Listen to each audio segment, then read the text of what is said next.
وكان من دعائه عليه السلام إذا مرض أو نزل به كرب أو بلية: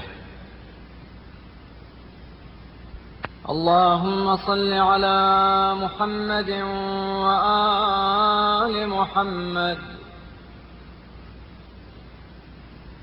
اللهم لك الحمد على ما لم أزل أتصرف فيه من سلامة بدني،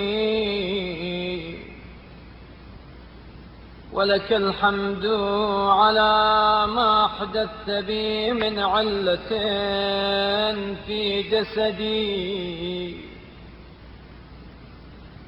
فما أدري يا إلهي أي الحالين أحق بالشكر لك، وأي الوقتين أولى بالحمد لك. وقت الصحة التي هنأتني فيها طيبات رزقك،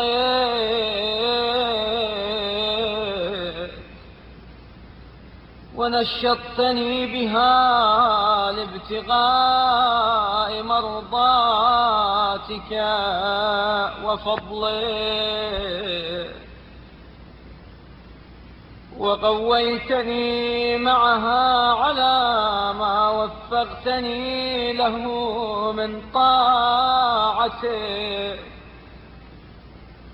أم وقت العلة التي محصتني بها، والنعم التي أتحفتني بها تخفيفا لما ثقل به على ظهري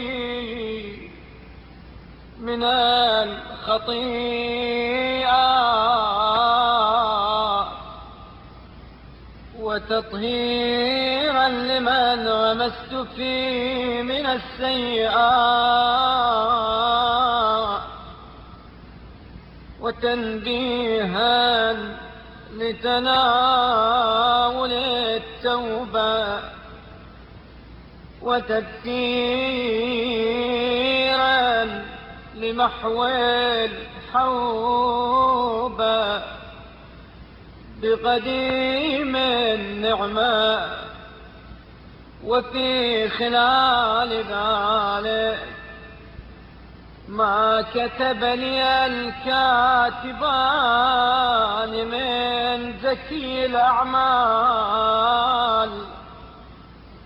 ما لا قلب فكر فيه ولا لسان نطق به ولا جارحة تكلفت، بل إفضالا منك علي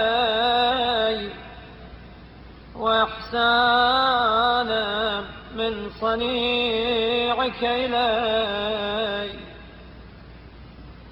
اللهم فصل على محمد وآله،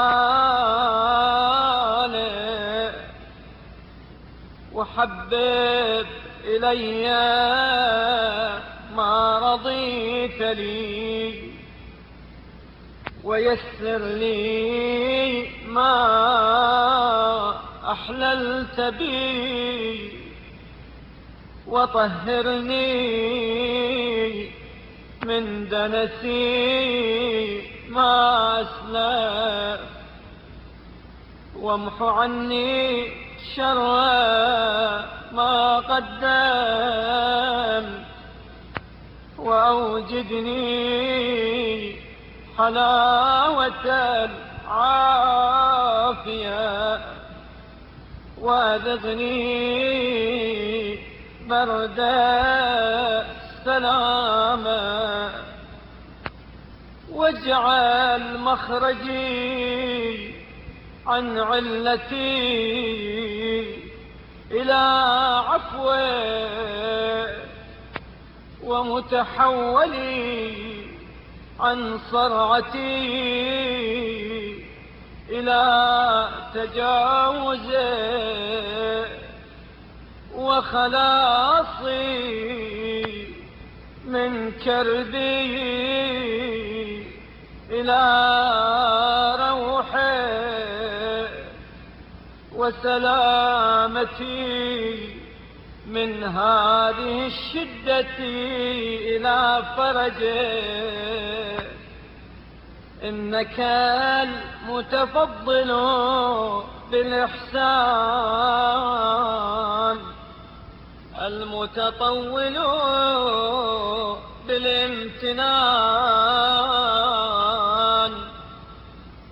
الوهاب الكريم، ذو الجلال والإكرام. برحمتك يا أرحم